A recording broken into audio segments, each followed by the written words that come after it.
Channel. DBRD Channel. DBRD Channel. Jangan lupa subscribe, like, dan komen.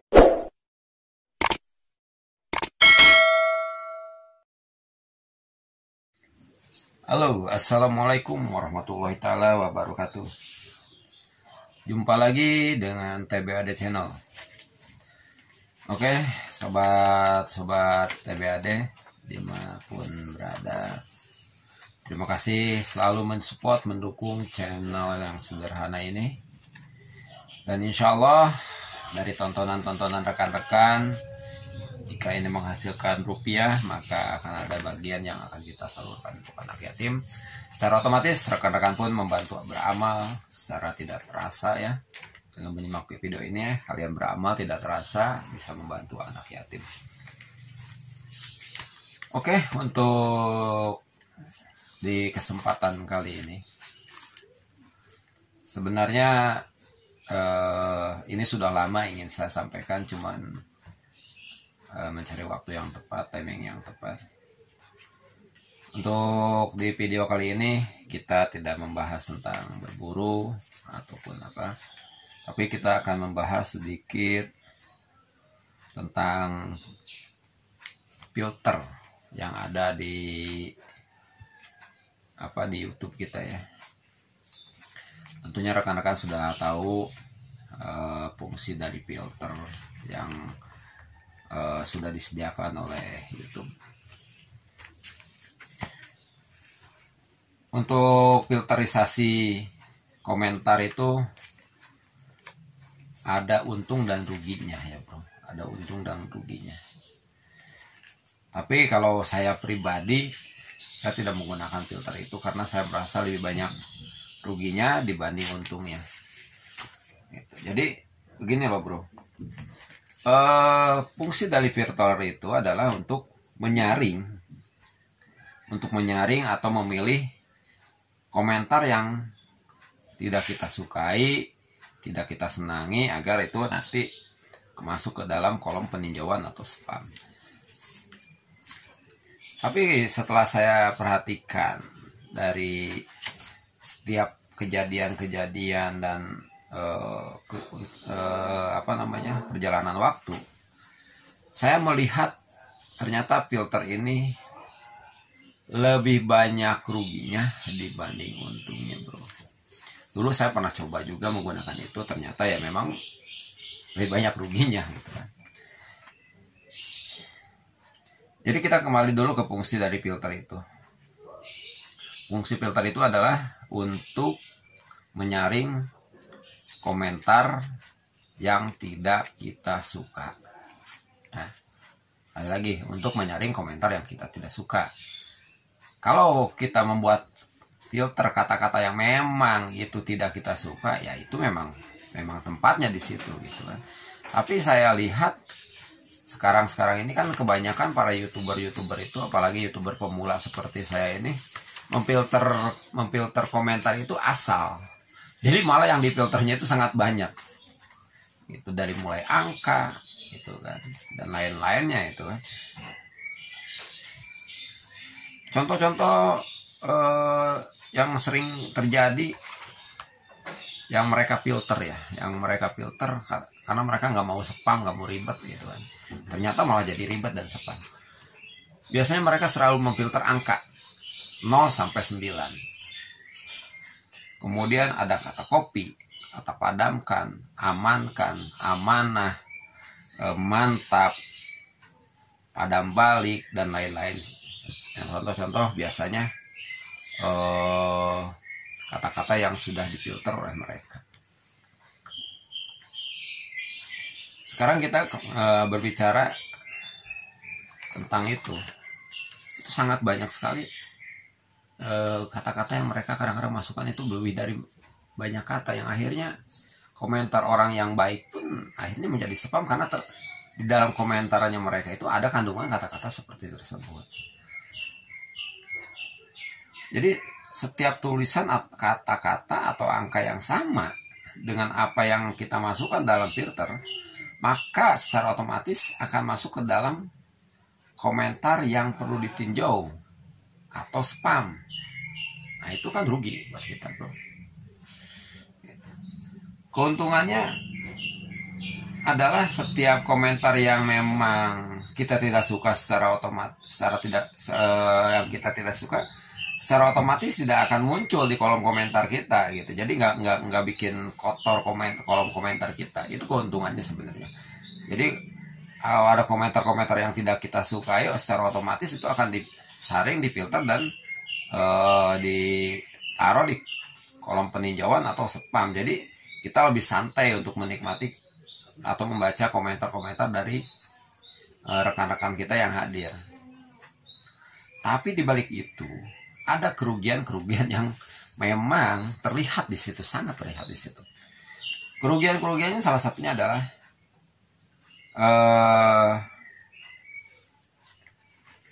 contoh seperti ada rekan kita berkomentar panjang sesuai isi video. Kemudian di dalam komentarnya itu ada kata-kata yang masuk ke dalam unsur filter tadi. Apa yang akan terjadi? Otomatis komentar rekan kita itu akan masuk ke dalam spam. Padahal, ini yang harus diingat. Padahal, komentar yang dia sampaikan itu mutlak sesuai isi video dan dia menonton full durasi. Coba bayangkan saudara-saudara ya. Kita nonton full durasi, kemudian ada satu kata atau satu kalimat yang memang itu termasuk dalam maka komentar itu secara otomatis akan beralih dari kolom komentar ke kolom peninjauan. Efeknya apa? Kita akan menganggap komentar rekan kita itu adalah spam. Adalah spam. Secara otomatis kita tidak akan membalas. Jika komentar spam kan memang tidak boleh dibalas dan itu harus dihapus. Karena kita tidak membalasnya, yang akhirnya atau katakanlah kita tidak merespon dari komentar tersebut, yang pada akhirnya rekan kita, sahabat kita yang menunggu balasan, yang menunggu tanda hati atau like dari kita, itu menganggap kita sudah tidak merespon dia lagi. Karena otomatis biasanya rekan kita itu akan kembali ke video kita untuk menyimak kembali video kita. Dia melihat komentar kita tidak ada.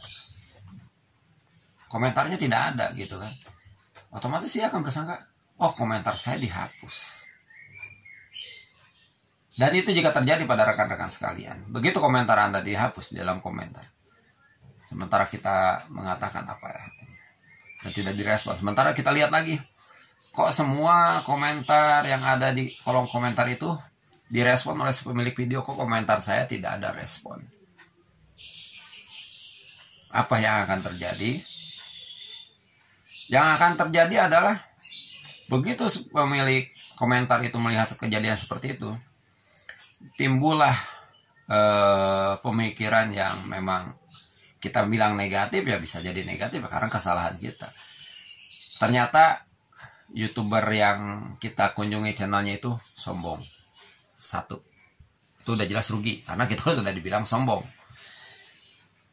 Kemudian orang tersebut akan ilfil kepada channel kita. Bahasa kerennya seperti itu. Hilang perasaannya untuk berkunjung lagi ke channel kita. Kenapa? Karena kita sudah tidak mau merespon komentar dia. Sementara dia adalah subscriber kita yang memang selalu menontonnya dengan full durasi, dengan baik. Setelah dia malas lagi datang ke channel kita, otomatis kita sudah kehilangan satu subscriber dan juga kehilangan satu sahabat. Maka dari itu sangat merugikan sekali ke channel kita.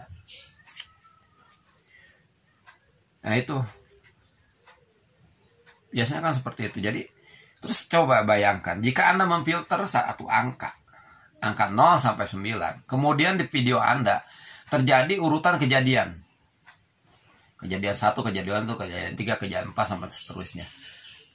Otomatis kita sebagai penonton menyimak itu, dan kita kalau menuturkan kejadian ke-1 terjadi seperti ini, kemudian kejadian kedua ada target di sana, di shoot jatuh, kejadian ketiganya miss, kejadian keempatnya seperti ini. Itu mereka tulis dengan angka. Sampai misalkan kejadian 14 kejadian, ke angka 1 sampai 14. Kemudian setelah dikirim, ternyata angka itu rekan-rekan masukkan ke dalam filter, maka otomatis secara tidak langsung komentar itu akan lari ke peninjauan. Begitu lari ke peninjauan, kita nganggapnya spam. Kita tidak respon. Padahal itu kejadian sangat berurutan. Atau padamkan. Nah, biasanya rekan-rekan banyak yang memasukkan filter padamkan. Terus kemudian kalian membuat sebuah video, ada api. Nah, ada api yang harus dipadamkan. Otomatis si penonton kita akan menulis apinya dipadamkan. Ya kan? Apinya dipadamkan. Karena kata-kata dipadamkan atau padamkan itu sudah masuk ke dalam filter, komentar tersebut masuk ke dalam peninjauan. Nah, kalau sudah seperti itu, bagaimana? Makanya saya pribadi, saya pernah coba ingin melakukan itu, dan ternyata hasilnya buruk. Saya sendiri tidak pernah menggunakan filter itu. Kemudian, selain dari yang tadi, kerugian yang tadi, ada lagi yang membuat kita malas menambah pekerjaan kita, bro, sebagai YouTuber. Kita harus sering-sering melihat kolom peninjauan, kolom pemberitahuan komentar. Itu ada peninjauan dan ada spam. Itu harus sering kita kunjungi, kita buka dan kita ulangi terus. Kenapa? Karena harus melihat apakah ada spam atau ada komentar yang ditinjau. Setiap kita upload video, setiap sekian jam kita harus tinjau ke sana. Kalau ada, ini apakah kita akan loloskan, apakah ini kan kita hapus. Bukankah itu menambah pekerjaan Anda? Dan saya yakin belum tentu Anda mau setiap 3 jam kontrol atau cek kolom pemberitahuan komentar ya. Gak mungkin Anda mau setiap 3 jam untuk mengecek itu. Dan akhirnya sekarang ini banyak juga kejadian-kejadian YouTuber yang memang menjauh dari rekannya dan putus tali silaturahmi karena filter itu.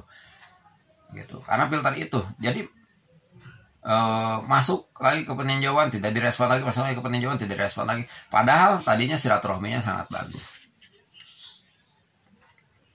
Jadi ya seperti itulah yang bisa saya sampaikan. Dan konon katanya jika channel kita kebanyakan spam, maka jam tayang kita akan menurun. Makanya buat apa sih kita kalau itu akan merugikan kita gitu.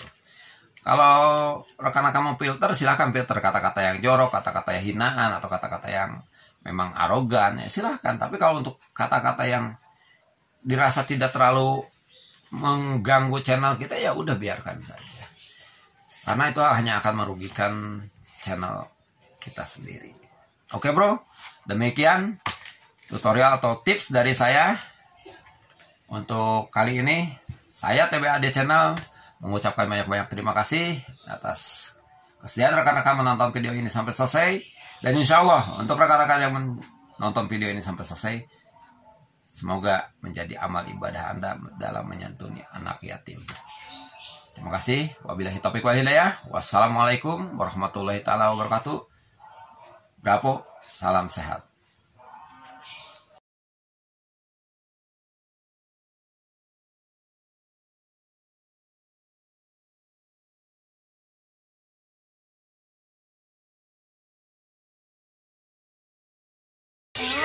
Tiket